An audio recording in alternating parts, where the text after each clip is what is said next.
The Kronak battleships descended through Earth's atmosphere like falling stars. Commander Vextor stood on the bridge of his flagship, 4 arms crossed behind his back, watching the green expanse below. His species had conquered 100 worlds, and this primitive planet would be no different. "Target the jungle regions first," he commanded, his voice echoing through the translator. "These areas show minimal technology signatures. The natives will have nowhere to hide once we burn their forests." His lieutenant, Zarkon, tapped the holographic display with a clawed finger. "Sir, our scouts report these regions are sparsely populated. Why not strike their cities first?" Vexator's mandibles clicked in amusement. "Because, young one, we need staging grounds. These jungles will become our forward bases. The primitives who live there are scattered tribes at best. Once we control their wilderness, we control their food, water, and resources. The cities will surrender without a fight." The Kronak had studied Earth for months. They knew humans relied heavily on technology, clustering in urban centers like insects in a hive. The wilderness areas, especially the dense jungles of South America, Southeast Asia, and Central Africa, appeared defenseless on their scans. No military bases, no weapon signatures, just endless green canopy. As the first landing craft broke through the cloud cover above the Amazon, Private Chen Lei adjusted his ghillie suit one more time. Hidden beneath layers of vegetation and mud, he was invisible even to his own squad mates just meters away. His unit, the 3rd Jungle Warfare Battalion, had been tracking the alien scouts for days. "Contact in 5, whispered his commander through the bone conduction communicator. No radio waves, nothing the aliens could detect, just vibrations through skull and jaw. Chen had grown up in these jungles. His grandfather had fought here, his father had trained here, and now it was his turn. The aliens thought they understood Earth because they had watched their satellites and intercepted their communications. They didn't understand that some knowledge couldn't be downloaded or scanned. It had to be earned through generations of blood and sweat. The Kronak landing craft settled into a clearing they had blasted just hours before. 50 soldiers emerged, their bio-armor gleaming in the filtered sunlight. They moved with confidence, weapons sweeping the tree line. Their technology was superior, their armor impervious to most projectiles, their sensors able to detect heat signatures and movement through the densest foliage. But the jungle had its own rules. Sergeant Maria Santos watched through her scope as the aliens established a perimeter. She had been living in position for 3 days, eating cold rations, controlling her breathing, becoming one with the mud and leaves. The aliens' sensors swept over her position twice, detecting nothing. Their technology searched for what it expected to find: heat signatures of mammals, electronic signals, metal weapons. It didn't search for humans who had learned to lower their body temperature through meditation, who used weapons of wood and stone alongside their rifles, who had painted their gear with mud containing specific minerals that confused alien sensors. The first sign of trouble came when the aliens' perimeter alarms went silent. Not triggered, silent. Private Kumar had spent an hour crawling through underground routes, moving like the snakes he had learned to mimic as a child. The alien technology was advanced, but it was also delicate. A little water in the right place, some local tree sap that happened to be highly corrosive to their alloys, and suddenly their early warning system was blind. Commander Vextor received the report with irritation. "Equipment malfunction in Sector 7. The humidity is higher than expected." He ordered repairs and continued establishing the base. By nightfall, they had erected energy barriers and deployed automated sentries. The jungle around them had gone quiet. No birds, no insects, just the rustle of leaves in the wind. "Sir," Zarkon reported, "we're detecting movement in the canopy, local fauna most likely." Vextor barely glanced at the readings. The sensors showed small heat signatures, nothing larger than what their xenobiologists had classified as Earth primates.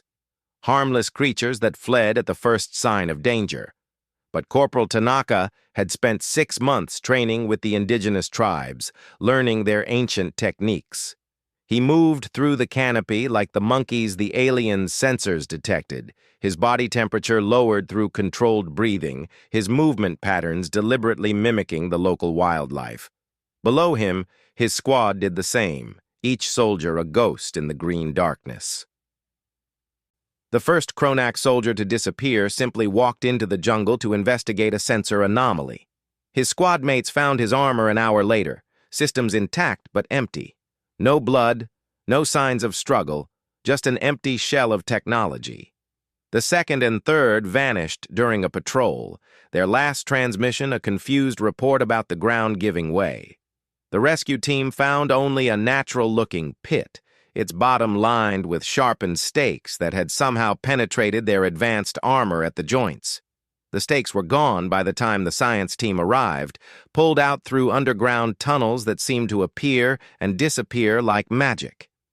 Captain James Rodriguez coordinated the attacks from a bunker that had been invisible to every scan the aliens had performed.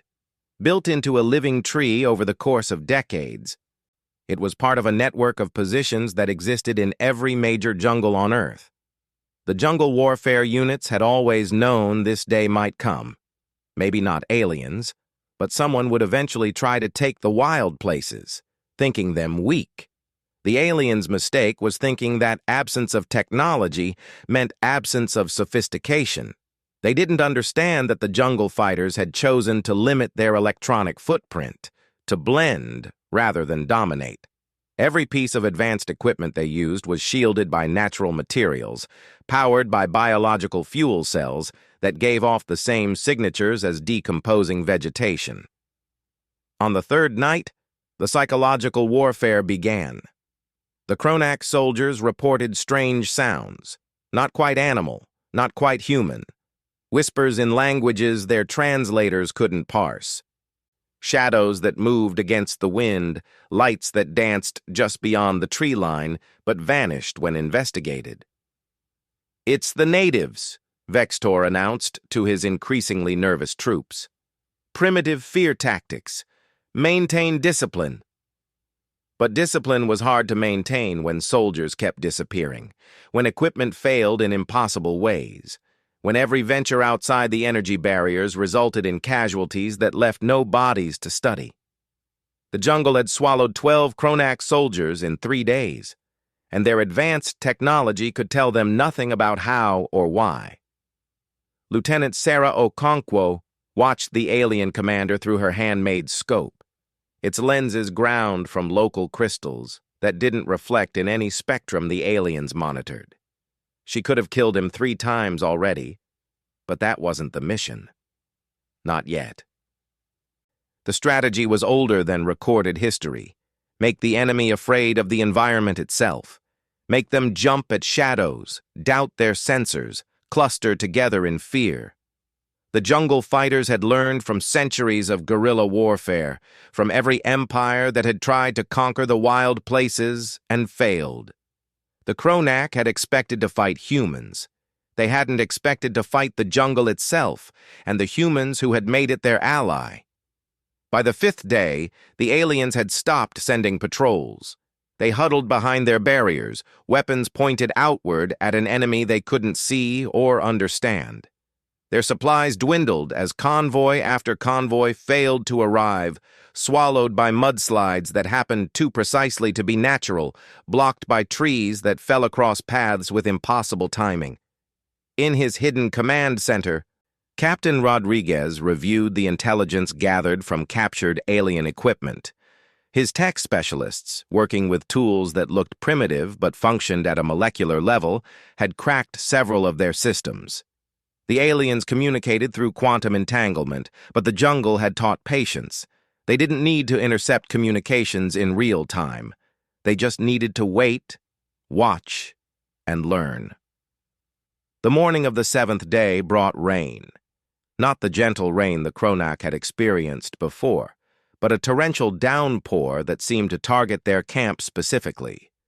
Their weather satellites showed clear skies everywhere else, but above them, clouds gathered with unnatural persistence. Water found every seal, every joint in their equipment. The humidity rose to levels that shouldn't have been possible, and with it came spores, natural to the jungle but devastating to the alien technology's biological components.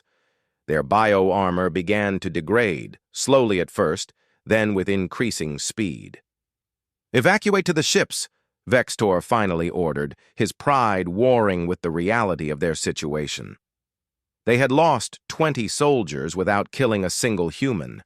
Their million-credit equipment was failing to jungle rot that Earth's primitive natives somehow avoided. But the evacuation routes had changed. Paths that had been clear days before were now impassable tangles of growth.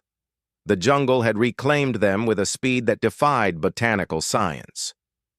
When they tried to blast new paths, the explosions seemed to anger something in the green depths.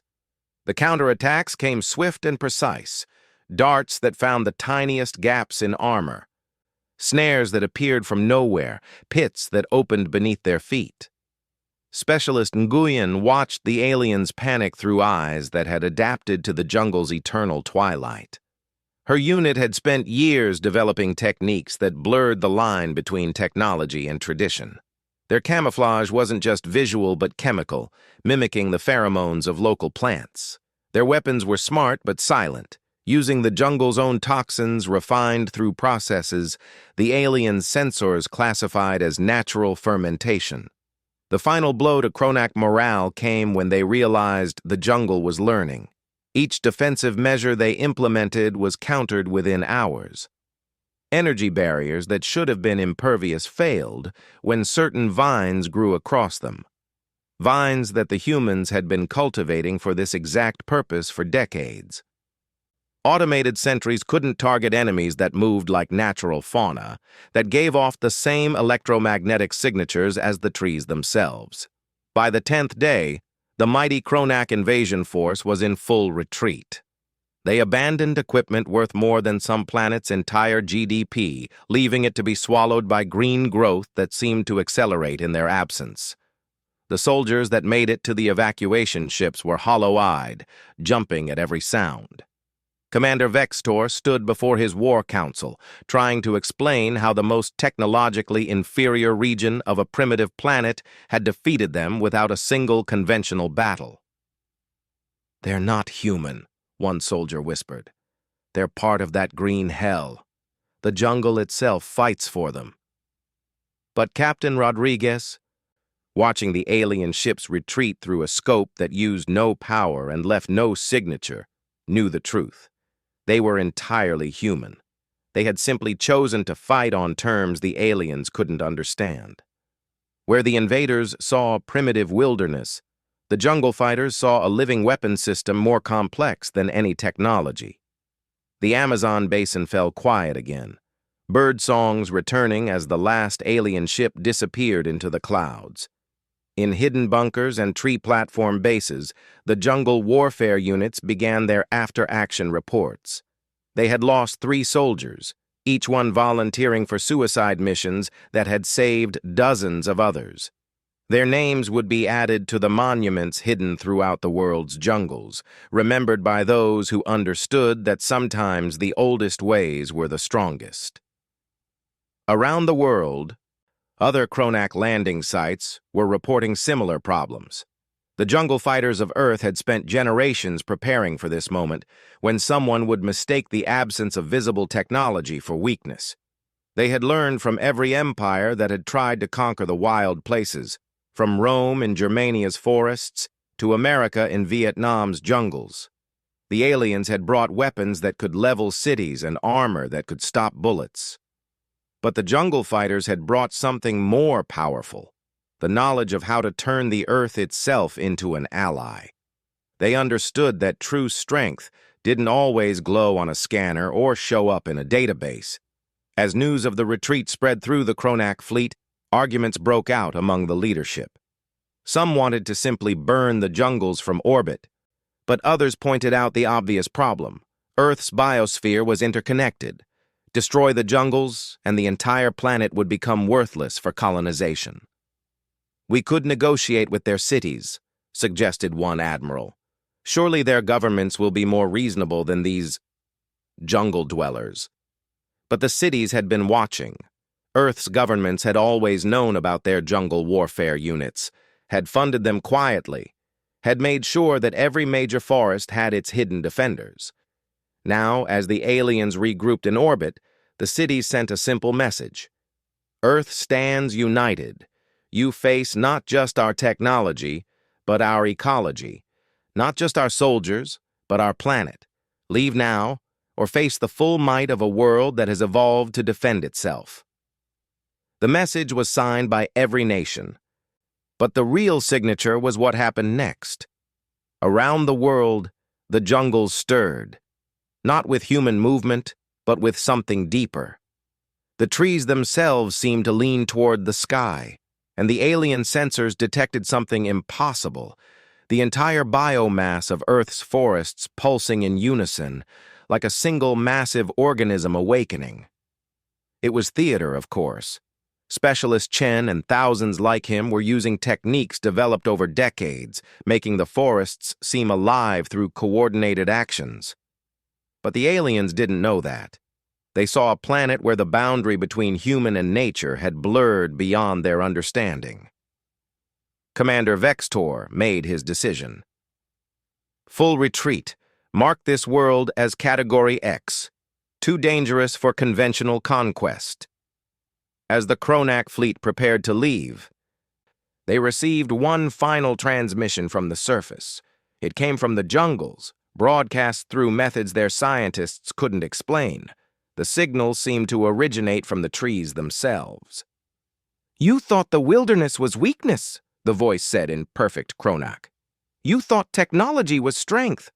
But we are the children of Earth, and Earth fights with us. Tell the universe, this world is defended."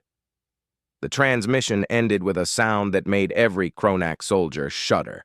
The combined war cry of 1,000 jungle fighters, blended with the scream of eagles, the roar of tigers, the howl of wolves. It was the sound of a planet that had evolved predators for millions of years and had finally evolved the ultimate predator. Humans who had learned to hunt as one with their world. The jungle fighters melted back into their hidden bases as the alien ships disappeared into the void. They cleaned their weapons, filed their reports, and returned to the eternal vigilance that was their duty. They had won this battle, but they knew others would come. The universe was vast and full of those who would see Earth's green jewels as prizes to be taken. But the jungles would be ready.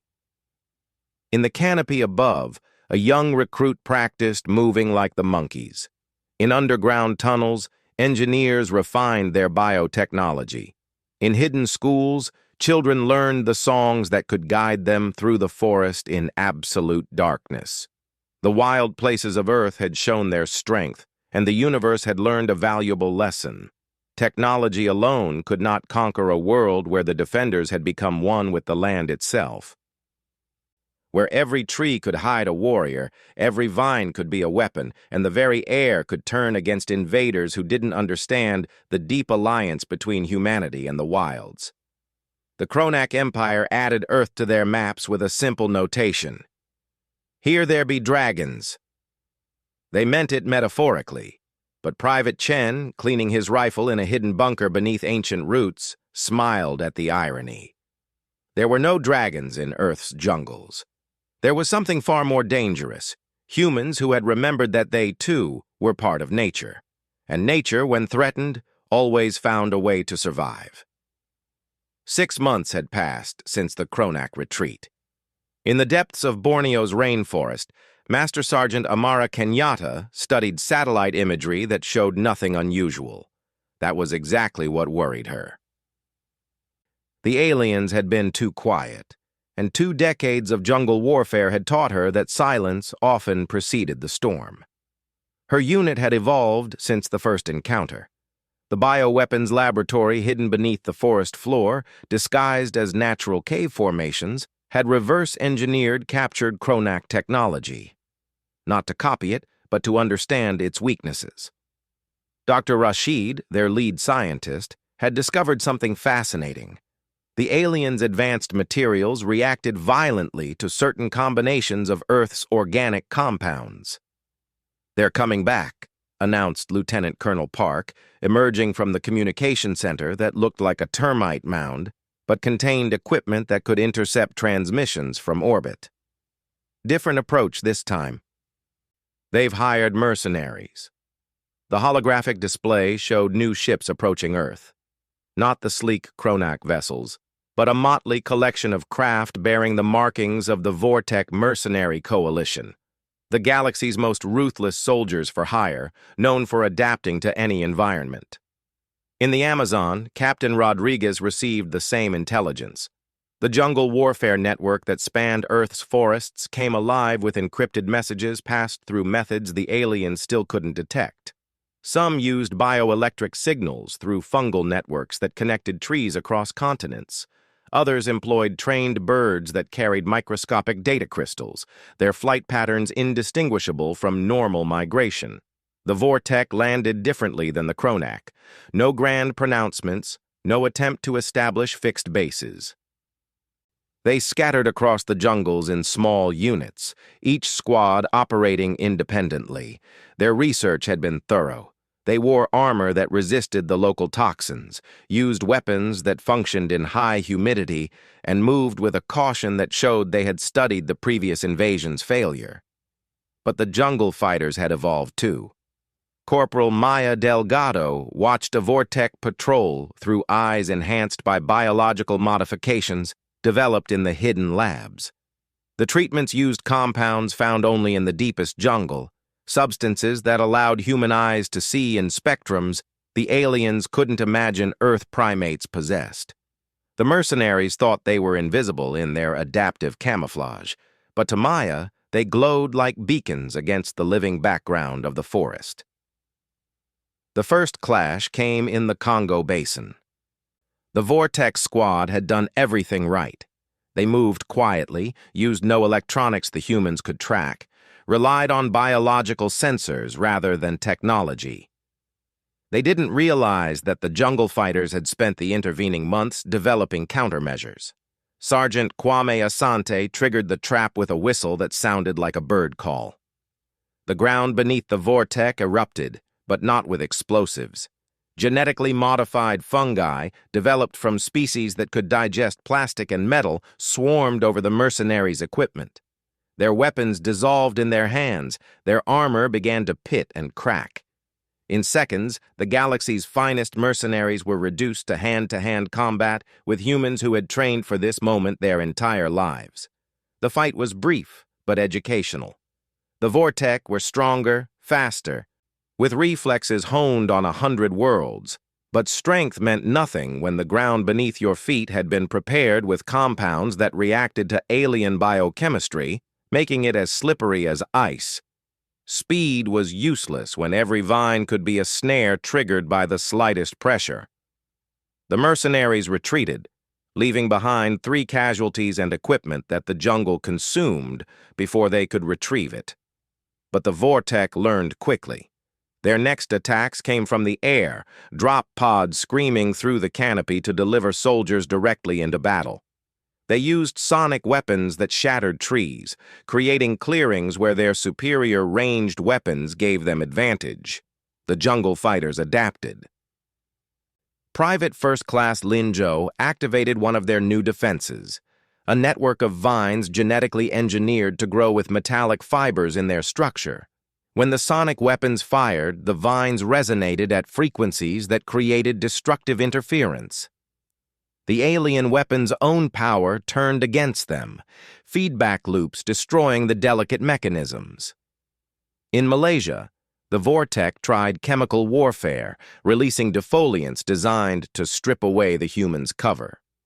They watched in satisfaction as leaves withered and fell, revealing what they thought were hidden positions.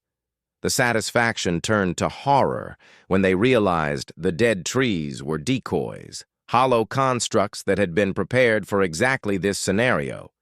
The real positions were underground, in bunkers that breathed through root systems unaffected by the chemicals.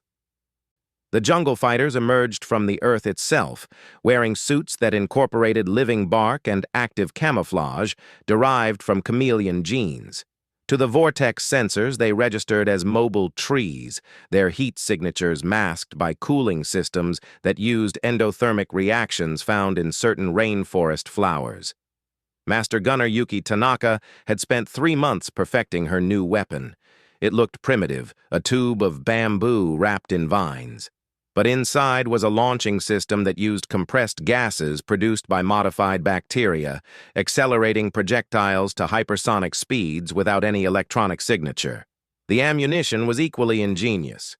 Seeds hardened through a process that made them denser than depleted uranium, coated with enzymes that activated on impact with alien biology. The first Vortec warrior hit by these rounds discovered their true horror. The seeds penetrated his armor and immediately began to grow, fed by his alien biochemistry. Within minutes, earth plants were sprouting from his body, their roots seeking nutrients in ways that overcame every defensive system. It wasn't lethal. The jungle fighters had learned that terror was more effective than death. The screaming mercenary was evacuated by his comrades, his fate spreading fear through the ranks. The Vortec commander, a scarred veteran named Thexar who had never lost a campaign, adjusted tactics again. He pulled his forces back and began a systematic bombardment of the jungle from orbit. If they couldn't fight in the green hell, they would eliminate it entirely, but Earth's defenders had prepared for this too. Hidden across the world's jungles were installations that looked like natural rock formations, but contained weapons developed in secret for decades. As the first orbital strikes began, these sites activated. The weapons didn't fire projectiles or energy beams. Instead, they released clouds of spores that rode the planet's magnetic field lines up into space. The spores were engineered from organisms found in Earth's upper atmosphere, adapted to survive in vacuum and feed on the specific alloys used in spacecraft construction. Within hours, Vortec ships in low orbit reported hull breaches as microscopic life forms ate through their shields and armor. Thexar ordered his fleet to higher orbit, but the damage was done. The psychological impact of being attacked by an entire planet's ecosystem shattered his troops' morale. Mercenaries who had faced death on countless worlds found themselves afraid of every plant, every insect, every drop of water. The jungle fighters pressed their advantage. Teams led by indigenous trackers who had joined the defense forces used knowledge passed down for millennia. They guided strike units through paths that satellites couldn't see, under canopies so thick that no sensor could penetrate. The Vortec found themselves fighting not just human soldiers, but human cultures that had evolved alongside these forests for thousands of years.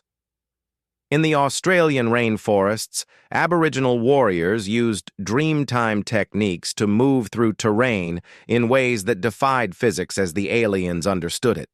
They seemed to step between spaces, appearing behind enemy lines without crossing the intervening distance. Scientists would later theorize they were using quantum tunneling effects enhanced by certain psychoactive plants. But to the Vortec, it was pure nightmare. The Amazon units deployed their masterpiece, warrior wasps genetically modified to recognize alien pheromones. Clouds of insects descended on Vortec positions, their stings delivering neurotoxins calibrated to alien nervous systems. The mercenaries' armor could stop bullets, but not creatures the size of rice grains that attacked by the millions. Lieutenant Rosa Martinez coordinated the information warfare campaign from a bunker that existed partially in virtual space.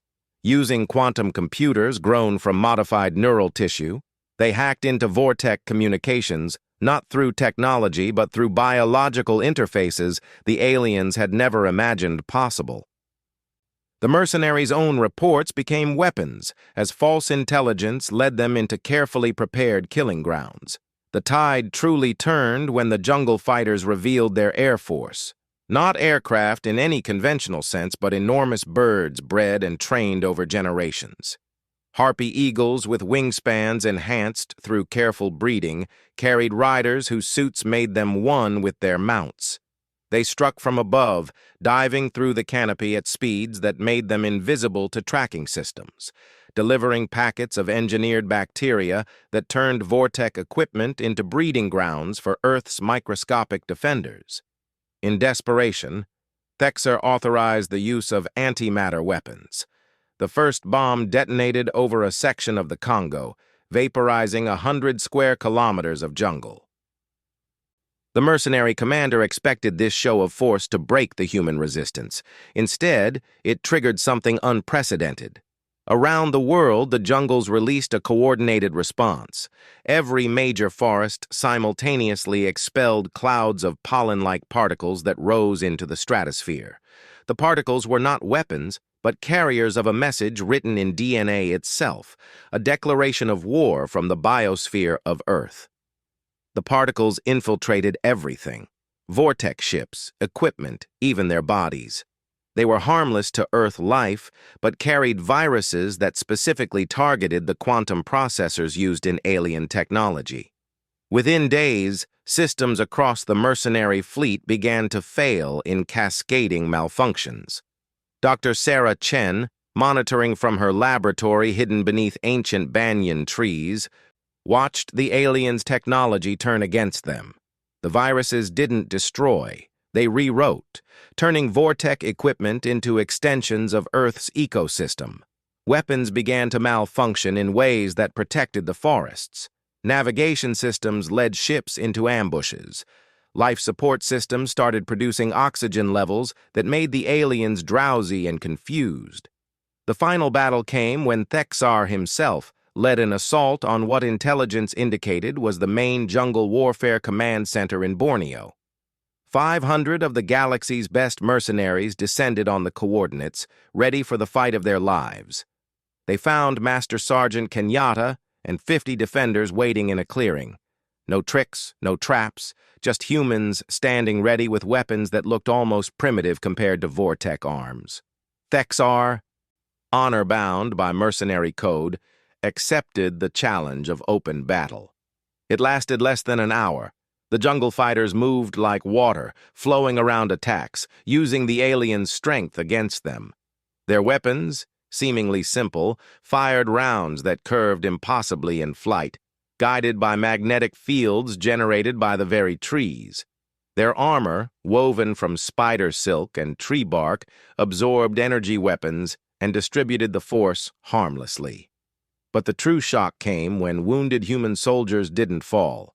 Symbiotic organisms in their blood, developed from jungle medicinal plants, sealed wounds in seconds. Fighters who should have died stood back up, their injuries healing as the aliens watched in disbelief. Thexar himself faced Kenyatta in single combat. The Master Sergeant moved with a fluidity that came from decades of training in dance-like martial arts developed by jungle tribes. Each movement flowed into the next, using the opponent's energy to fuel devastating counters. When Thexar's power armor gave him advantage, Kenyatta triggered spores hidden in her gloves that corroded his joints, evening the odds. The mercenary commander fell not to a killing blow, but to exhaustion. As he lay defeated, Kenyatta spoke the words that would echo through mercenary halls across the galaxy. "You came as conquerors. You leave as witnesses. Tell them that Earth's jungles are not just defended, they are alive, aware, and allied with humanity." The Vortec retreat was more orderly than the Kronak flight, but no less complete. They collected their wounded, including those still fighting the plants growing from their bodies, and lifted off. Their final report to the galactic community was brief. Contract terminated. Earth classification. Death world. Indigenous forces integrated with hostile ecosystem. Recommend no further engagement. But the war had changed Earth's jungles too. The genetic modifications, the biological weapons, the enhanced ecosystems. They couldn't simply be turned off. In hidden valleys and secret groves, New species flourished. Plants that could digest metal sprouted near old battlefields. Insects with enhanced intelligence built hives of unprecedented complexity. The line between natural and engineered blurred beyond recognition. Captain Rodriguez stood in the ruins of a Vortec drop pod, now overgrown with vines that sparked with bioelectricity. The jungle had tasted alien blood and found it nourishing. Earth's forests were no longer just ecosystems, they were fortress biomes, evolved and enhanced to defend their world. "What have we become?" asked Lieutenant Martinez, watching a butterfly with wings that scattered light in patterns that confused electronic sensors. "What we needed to become," Rodriguez answered, "guardians of a living world." The galaxy took notice. Trade ships began to avoid Earth's system entirely. The planet gained a reputation as a green hell where the biosphere itself consumed invaders. Diplomatic channels opened, with alien races suddenly very interested in peaceful relations with the dangerous little world. In the depths of jungles around the world, the fighters maintained their vigil. They trained new recruits in the fusion of ancient knowledge and cutting-edge biology. They tended the defensive organisms that now lived in symbiosis with the forests. They prepared for the next threat, knowing it would come eventually. The children in the hidden schools learned new lessons, not just how to move silently or strike from shadows, but how to communicate with the enhanced forests, how to guide evolution itself as a weapon. They grew up knowing that they were part of something larger, not just defenders of Earth, but partners in a planetary immune system that had awakened to the dangers of the universe. Private Lin Zhou, now promoted to sergeant, led a patrol through the canopy highways. Her unit moved in perfect synchronization with the forest, their enhanced senses detecting changes in air pressure that might indicate approaching technology. Below them, the jungle floor writhed with new life forms, each one a potential ally in the defense of Earth. As night fell over the Amazon, bioluminescent flowers opened, their light visible from orbit. To most observers, it was a beautiful natural phenomenon, but to those who could read the patterns, it was a message to the stars. Earth remembers, Earth adapts, Earth endures. The war for the jungles had ended, but the evolution had just begun. In laboratories grown from modified trees, scientists worked on the next generation of defenses. In training grounds carpeted with sensitive moss that recorded every footprint, warriors honed skills that blended human potential with the power of nature. The Vortec mercenaries spread word through the galaxy's underworld. Earth was off limits, not because of superior technology or massive armies, but because the planet itself had become weaponized. The humans hadn't conquered their world. They had joined with it, becoming something new and terrifying to civilizations that had forgotten their own natural origins. Some alien philosophers proposed that Earth represented the next stage of planetary evolution, a world where intelligence had merged with ecology to create a superorganism capable of defending itself. Others dismissed it as primitive savagery that happened to be effective against unprepared invaders. But in the green depths of Earth's jungles, the truth was simpler. Humans had remembered an ancient pact with the wild places. They had chosen to defend rather than destroy, to enhance rather than replace. And in doing so, they had unlocked powers that no amount of technology could match. The combined might of 4 billion years of evolution, guided by human consciousness and unleashed upon any who would threaten their green home. The jungle fighters cleaned their weapons and prepared for another night of vigilance. Somewhere in the darkness, a modified owl hooted a coded message. The forests were quiet, but it was the quiet of a predator waiting patiently for the next fool who would mistake silence for weakness. 2 years had passed since the Vortec retreat. Earth's jungles had grown stranger and more magnificent, their canopies hiding wonders and terrors that no satellite could catalog. The fusion of human engineering and natural evolution had created ecosystems that pulsed with purpose. Forests that could think and respond as unified organisms. Colonel Maria Santos, formerly a sergeant in the Amazon Defense Force, stood before the Global Jungle Warfare Council. Representatives from every forested nation had gathered in a meeting hall that was itself a living tree. Its hollow trunk naturally formed into an amphitheater over centuries of careful cultivation. "The hegemony is coming," she announced, her voice carrying through the bioacoustic chambers that made electronic amplification unnecessary. "Not as invaders, but as negotiators. They want to talk." The room stirred with whispers in a dozen languages. The galactic hegemony represented the combined might of 300 civilizations. They didn't invade worlds. They absorbed them through diplomacy, trade, and, when necessary, overwhelming force that made resistance pointless. Master Chen, now bearing scars from battles against two different alien forces, raised his hand. What could they want from Earth that they couldn't simply take? Santos activated a living display, bacteria in sealed glass panels shifting colors to form images. They've been watching. Our biological defense systems have caught their attention. They want to recruit Earth's jungle fighters as special forces for their military. The debate that followed would have seemed impossible just years before. Tribal elders sat beside military commanders, indigenous shamans consulted with geneticists, all united by their shared transformation in the crucible of alien invasion. They had become something new, not just soldiers, but shepherd warriors of evolved ecosystems. The hegemony delegation arrived a week later. Their ship didn't land, but hovered above the canopy, unwilling to risk contact with Earth's defensive organisms. Ambassador Zelith, a crystalline being whose form shifted with each thought, projected herself holographically into the meeting grove. "The galaxy has taken notice of your world."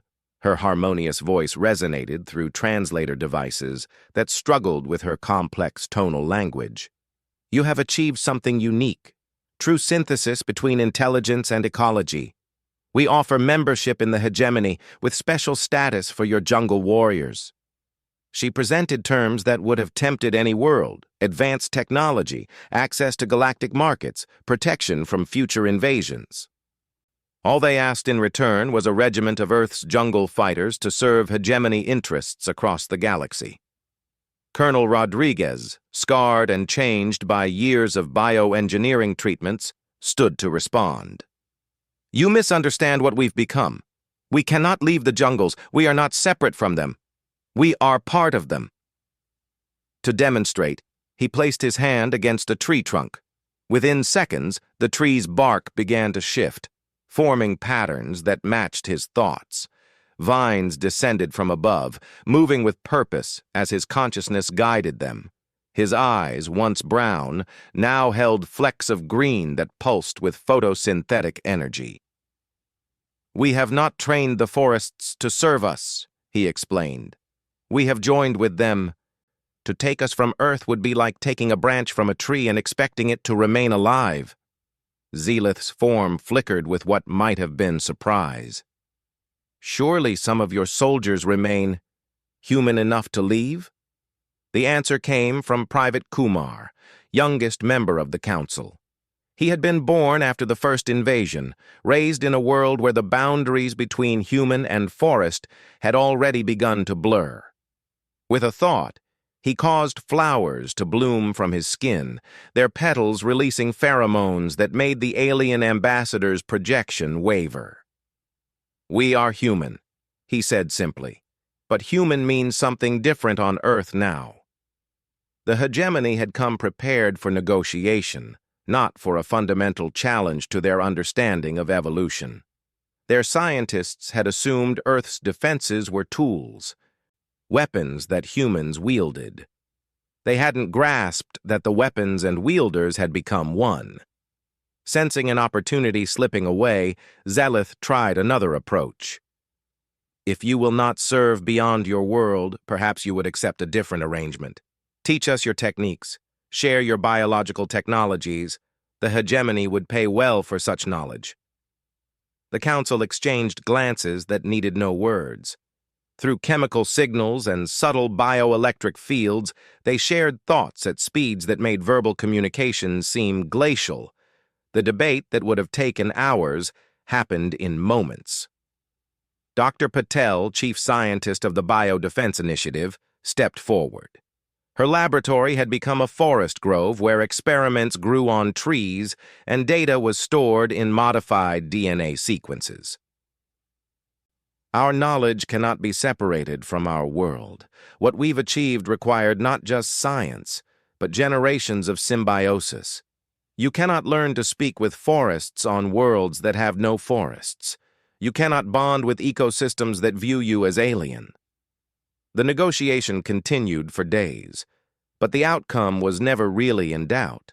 Earth would remain independent, its jungles a mystery that couldn't be exported or replicated. The hegemony departed with warnings to other civilizations. Earth was not for conquest or recruitment. It was something new in the galaxy, a planet where the biosphere had awakened to consciousness through its human partners. But the universe rarely leaves unique things alone. 3 months later, sensors detected something troubling. Ships at the edge of the solar system, but not normal vessels. These were world ships of the Devourers, a nomadic species that consumed entire biospheres, stripping planets bare to fuel their endless journey between stars. They didn't conquer or negotiate, they simply ate. The defensive network came alive. In jungles across Earth, warriors who had thought their war was over prepared for what might be their final battle. The Devourers had consumed 1,000 worlds. Their technology was based on controlled biological consumption. They would turn Earth's own enhanced biosphere against itself. General Kenyatta, promoted to lead Earth's united defense, studied the approaching threat from a command center that was indistinguishable from a grove of ancient trees. The Devourers' ships were not built but grown, massive organisms that could digest entire continents. Their warriors were not separate beings but extensions of their ships, like white blood cells in a planet-sized immune system. They're like us, she realized, watching the data flow through bioluminescent displays. But without conscience, without symbiosis, they take instead of partnering. The first Devourer scouts landed in isolated areas, testing Earth's defenses. They were disappointed by what they found, or rather what they didn't find. No massive weapons, no energy shields, just forests that seemed almost eager to be consumed. But Earth's defenders had evolved beyond simple resistance. They had learned to make their world poisonous to those who would devour it without permission. The scouts' first taste of enhanced vegetation triggered cascading failures in their biological systems. Plants that had been modified to defend against metal and energy found organic invaders even easier to corrupt. The Devourer organisms tried to adapt, their accelerated evolution meeting Earth's prepared defenses. For every toxin they overcame, the jungle fighters introduced new ones. For every adaptation they achieved, Earth's forests mutated in response. It became an evolutionary arms race, compressed into days instead of millennia. Captain Tanaka led a strike team into the heart of a landed Devourer pod. They moved not as soldiers infiltrating enemy territory, but as antibodies responding to infection. Their weapons were their bodies, modified to produce targeted viruses on demand. Their armor was their skin, hardened with tree bark that could process sunlight into energy for enhanced speed and strength. Inside the pod, they found something horrifying. Samples of Earth life that the Devourers were trying to analyze and adapt, but the samples were fighting back, corrupting the Devourer systems from within. Earth's enhanced organisms had been designed to resist exploitation. They could not be used without consent, could not be turned against their home. The battle reached its climax when the Devourer world ships moved into Earth's atmosphere. Each was the size of a small moon, capable of stripping continents in hours. They descended toward the Amazon, the Congo, the forests of Asia, the hearts of Earth's defense network. But Earth was ready with its ultimate deterrent. Deep in the planet's crust, mycorrhizal networks that connected every forest had been growing for years. Fungal webs that transferred nutrients between trees had been enhanced to transfer something more: consciousness itself. As the world ships descended, every jungle warrior connected to this network, their thoughts joining in a union that spanned continents. Together, they were no longer thousands of defenders, but a single organism with 1,000,000 eyes, 1,000,000,000 hands. The forests responded to their collective will, transforming in ways that defied conventional biology. Trees grew to impossible heights in minutes, their trunks hardening into organic steel. Vines wove themselves into nets strong enough to entangle spacecraft. Flowers bloomed that released spores visible from orbit, clouds of defenders too small to fight but too numerous to defeat. The Devourer world ships found themselves not consuming a planet, but being consumed by it. Their biological hulls, designed to digest anything they touched, met organisms that digested them in return. The hunter had become the hunted, the predator transformed into prey. In the command grove, General Kenyatta felt the network's unity flowing through her. She was herself, but also everyone. Individual, but also collective. Through 1,000,000 eyes, she watched the Devourers realize their mistake. They had expected a world defended by its dominant species. They had found a world that had become a single superorganism, one that viewed their attack as an infection to be eliminated. The counterattack came from Earth itself. Volcanic regions that had been seeded with thermophilic bacteria erupted with directed precision, sending pillars of superheated organisms into the world ships. Ocean currents carrying modified algae rose in waterspouts that penetrated alien hulls. The aurora borealis itself seemed to bend toward the invaders, as Earth's magnetic field carried defensive spores into space. But the true horror for the Devourers came when they tried to retreat. Their ships, partially consumed by Earth's defensive organisms, had become hybrid entities. They were no longer fully under Devourer control. The consumed Earth matter within them retained its connection to the planetary network, turning their own vessels into prisons. One by one, the world ships fell silent, not destroyed, but transformed, their systems overwhelmed by Earth life that replicated with purpose rather than hunger. The Devourers found themselves trapped in their own bodies, their consciousness overwhelmed by the collective will of Earth's biosphere. The last communication from the Devourer fleet was a single concept, transmitted in their biological language. We understand now. We apologize. We withdraw. But withdrawal was no longer entirely their choice. The infected world ships couldn't leave Earth's influence. They hung in orbit, slowly being converted into new ecosystems. Within months, they had become Earth's first space forests, orbital gardens where human consciousness and alien biology merged into something unprecedented. Lieutenant Joe, now barely recognizable as baseline human, led the first expedition to these new frontier forests. Her team moved through corridors that had once been Devourer vessels, but were now groves of impossible trees that grew in zero gravity. They found the Devourers not dead, but changed, their consuming hunger replaced by something else: curiosity, wonder, a desire to understand rather than devour. "They're like us now," Joe reported, her words carried through biological transmitters back to Earth. "Part of something larger. They say they want to learn symbiosis instead of consumption." The transformation of Earth's enemies into allies sent shockwaves through galactic civilization.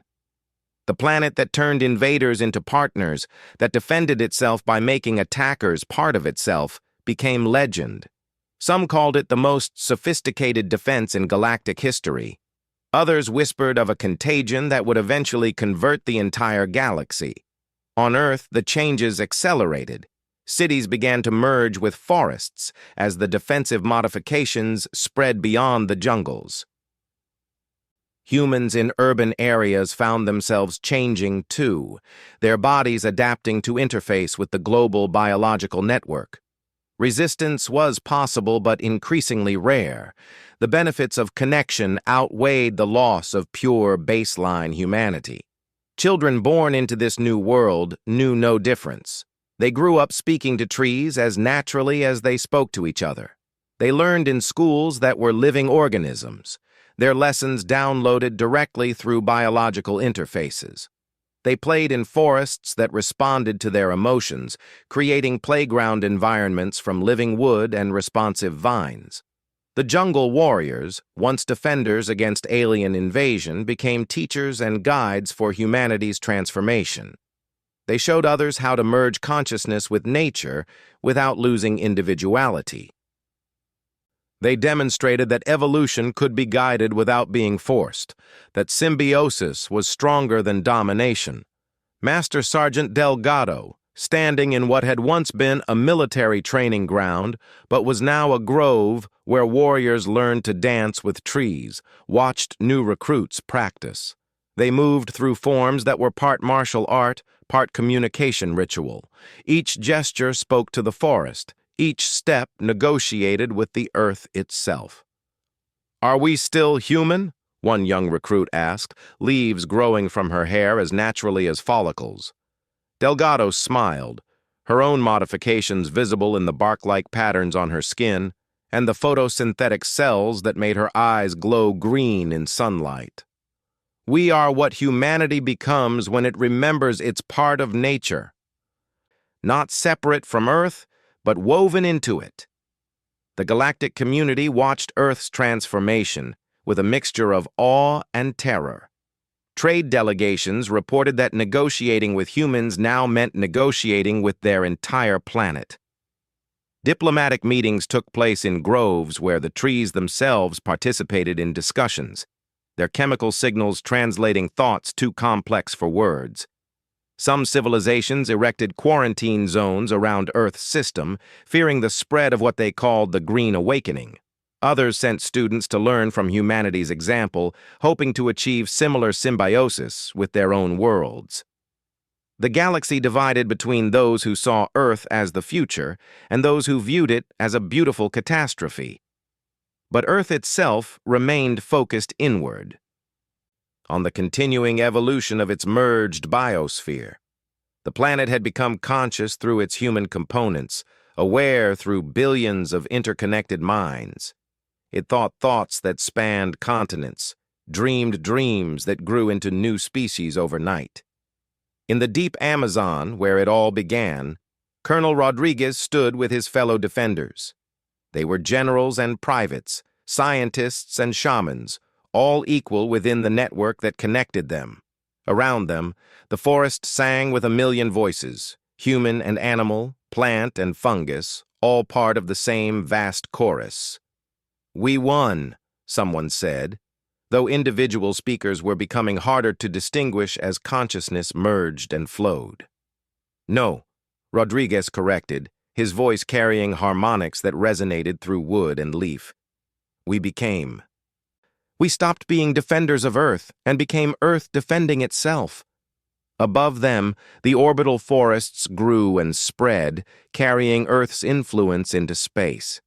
The converted devourer world ships had become seeds for something new, living spacecraft that could carry Earth's children to the stars without severing their connection to home. The jungle warriors who had once hidden in canopies now prepared to garden the galaxy itself. The transformation was irreversible. Humanity had chosen its path, and that path led not to the stars as conquerors, but as gardeners, spreading life and consciousness wherever they went. They would meet other civilizations not with weapons, but with offers of symbiosis, not with demands, but with invitations to join the growing network of awakened worlds. In schools throughout Earth's merged cities and forests, children learned the new history, how humanity had nearly lost itself to separation from nature, how alien invasion had reminded them of their true strength, how the jungle warriors had shown the way to becoming something greater than human or nature alone.